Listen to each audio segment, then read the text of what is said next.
Et bonjour tout le monde, donc voilà, là je suis en train de préparer donc la parcelle à choux qu'on a réalisée l'année dernière. Et là donc on est février-mars et là je suis en train donc de tout enlever, donc récolter donc les derniers choux de Bruxelles et tout ça. Donc là vous voyez, là c'est tous les choux de Bruxelles et tout ça que j'ai enlevé de la parcelle pour pouvoir travailler donc le sol de la parcelle et qu'elle puisse enfin accueillir donc les nouvelles session de semis. Donc j'ai gardé bien sûr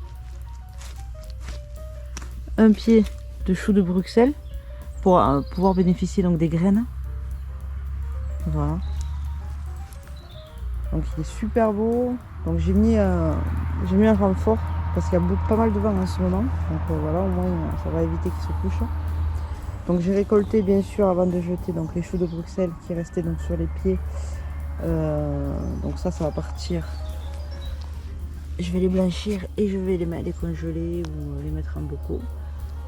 Donc là je vais récolter encore tout cela, arracher et voilà.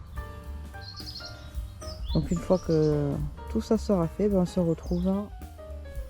Et voilà, donc pour vous montrer, une fois que j'ai enlevé donc tous les choux, qu'on a passé un coup donc de grelinette, voilà. Donc on a commencé une première préparation au niveau du sol et tout ça. Pour donc là j'ai gardé le chou de Bruxelles pour qu'elle puisse venir y accueillir un petit peu de limon de rivière, un petit peu d'amendement. Voilà. Donc ça fait propre, ça sent bon, ça sent l'année 2022 qui commence. Ça sent les kilos pris pendant l'hiver en trop perdu. Ça y est, l'exercice va arriver, le plus gros quoi. Donc surtout qu'on a un temps magnifique avec nous, c'est super. Donc je pense que l'année elle va commencer tôt quoi.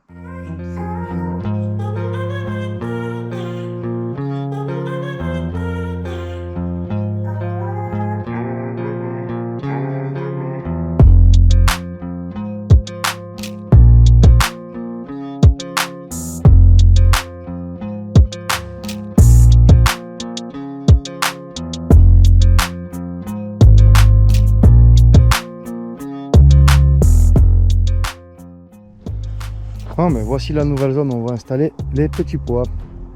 Allez, je vais cercler un petit peu pour que ça fasse bien droit là. Et puis on va passer au semis.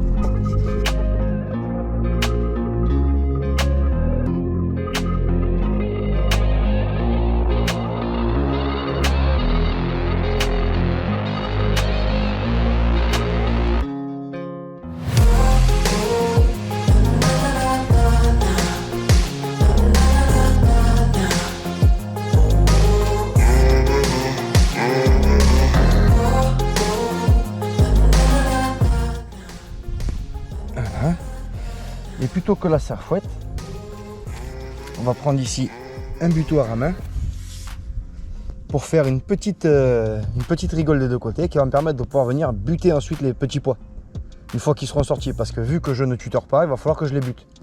Donc je vais plutôt utiliser cet outil là, ça va être plus simple je pense.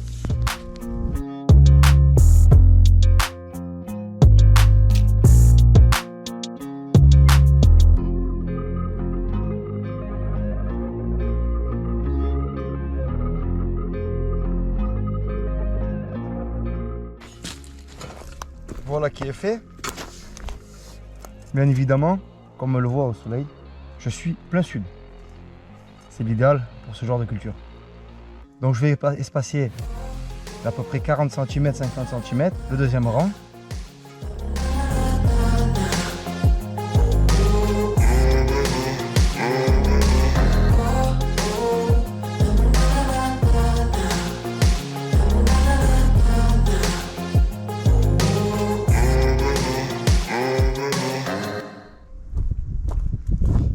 Alors c'est vrai que d'habitude c'est plutôt Nanou qui me dit les angles, elle ne compte pas dans l'œil. Moi je suis plutôt astigmate et ça a toujours tendance à, à se croiser. Je vais semer deux variétés. Je vais donc semer un petit provençal et un merveille de Kelvedon.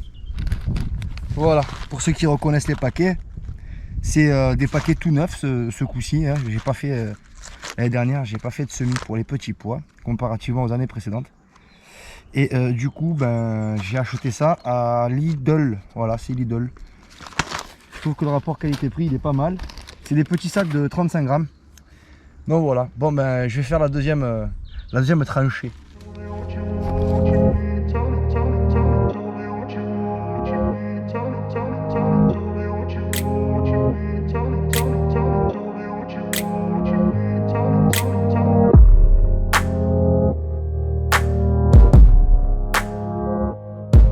Donc c'est grossièrement la même méthode que pour les pommes de terre, hein. Voilà. Mais je fais ça parce que j'ai de quoi venir combler le fond du trou avec du terreau compost maison. Sinon là ça fait une crevasse qui est bien trop profonde pour permettre à la graine de ressortir. Les fèves peuvent être plantées à cette profondeur, elles sont vraiment puissantes. Mais un petit bois à 3 cm c'est le maximum.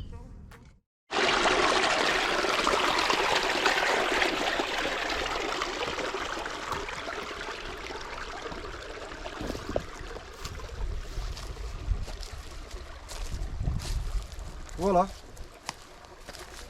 Et tout ça, je le récupère. En fait, c'est toutes les feuilles qui se décomposent à la surface de ma petite mare, qui fait tampon pour que mon étang à côté ne se remplisse pas de déchets. Et je mets simplement une passerelle au milieu et je creuse sur les bords. Et si vous regardez de près, c'est que des feuilles. Ce produit, je le prends et je le fais mûrir ensuite. Bon, voilà où c'est qu'on va prendre le fameux terreau maison, hein. Composteur, et ça fait un produit vraiment vraiment superbe quoi. Voilà, je vais pas le tamiser, on s'en fout, c'est du grossier, mais il est bien réduit. Allez, on va mettre ça dans la brouette et c'est parti.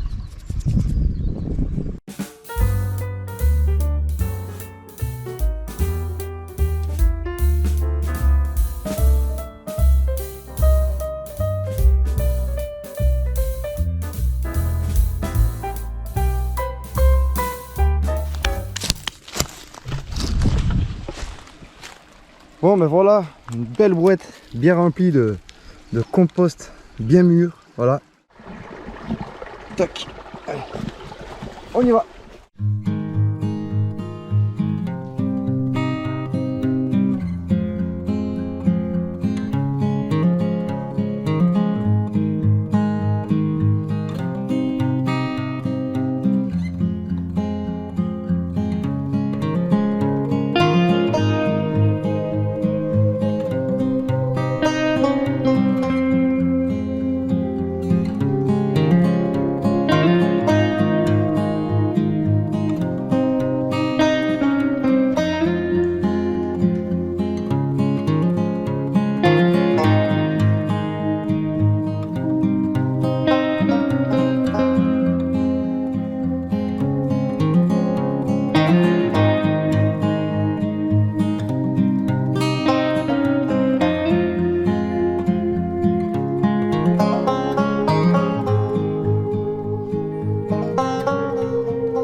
Alors comme beaucoup d'entre vous, quand j'étais dans le sud, je faisais partir cette culture le plus tôt possible.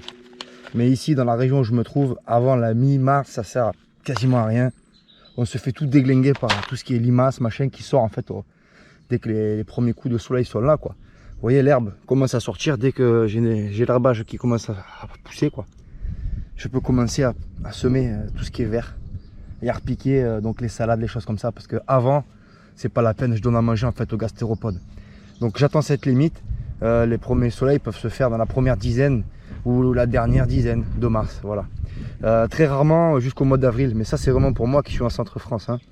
Et j'ai tenté cette culture dans la serre, ça n'a pas donné mieux que je me suis fait manger quand même.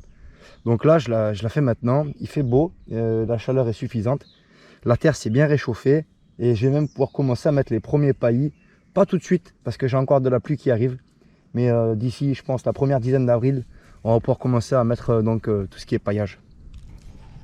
Donc là on va commencer à semer donc en ligne directement ces petits pois. Alors on va se faire le petit provençal en premier.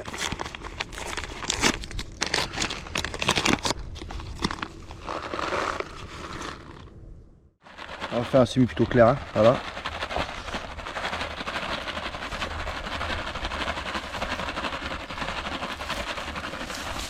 On va pas trop tasser, ça sert à rien de se pousser les uns sur les autres. J'ai assez pour faire une ligne, hein.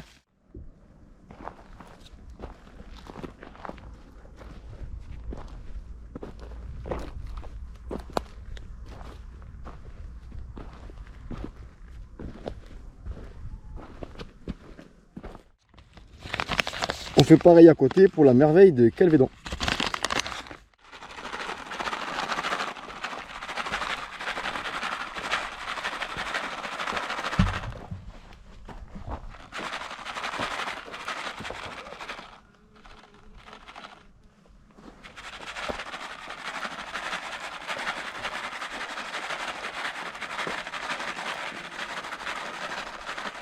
Voilà. Pour moi c'est parfait. Maintenant, il ne reste plus qu'à reboucher donc avec notre petit terreau maison par fine couche. Et lorsqu'ils seront sortis, on viendra bien sûr les buter.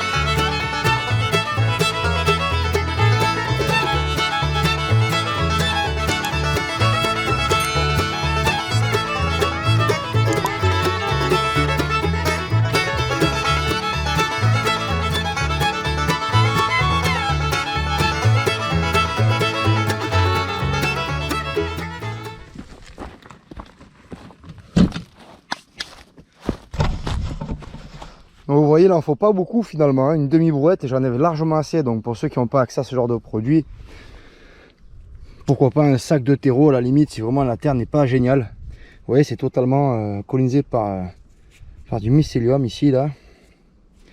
Là, ça se pourrit, ça tombe en vrac. Voilà, ça tombe en poudre. Donc ça, c'est génial. Donc ça m'ensemence le sol, quoi, en plus. Voilà, maintenant l'étape la plus compliquée, hein. Alors on y va. Il n'y a pas besoin d'inonder, on ne va pas que ça remonte à la surface, on va juste humidifier.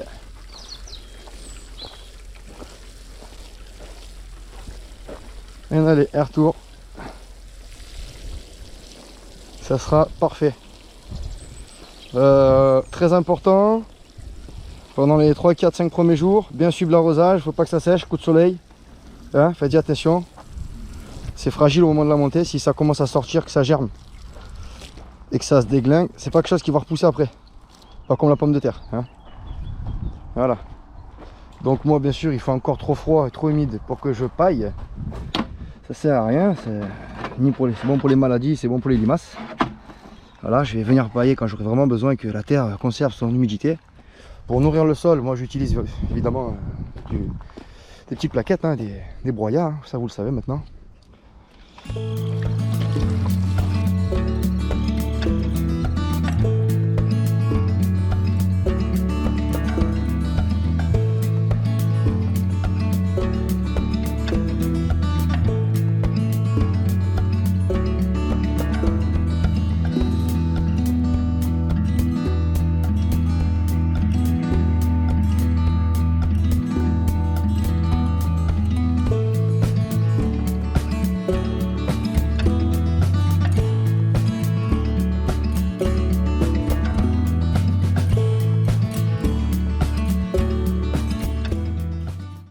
Alors vous avez vu, j'ai pas tout utilisé. Donc j'étais très économe. J'ai gardé 2 paquets, pourquoi? Parce que je vais faire une rotation de semis, bien évidemment. Quand ceux-ci arriveront à terme, ça fera déjà longtemps que ceux-ci seront sortis de sol. Donc je vais étaler les récoltes. Je vais pas tout faire d'un coup. On sait jamais. Mauvaise météo, un lapin qui vient et qui... Un lapin... Et on n'a plus rien. Donc voilà. Donc on est sur 1, 2, 3, 4, 5, 6, 7, 8, 9 et presque 10 mètres. Voilà, ce qui fait 20 mètres de semis pour 2, ça suffit largement. Hein. Donc dans 3 mois, je mange des petits pois.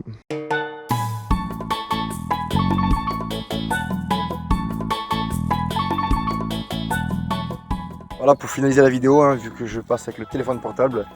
Hier, j'ai mis quelques plants d'épinards qu'on a fait sur place et de la salade en plein milieu.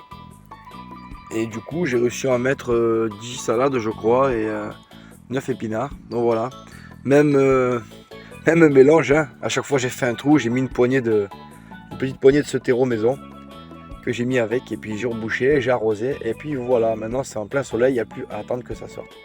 Donc j'imagine qu'avant les récoltes de petits pois, on aura mangé des épinards et bien sûr des salades. Parce qu'à mon avis, en plein cagnard ici, ça va pousser très fort. Voilà, tout est dit. Allez les copains, à vos râteaux. Ciao, ciao.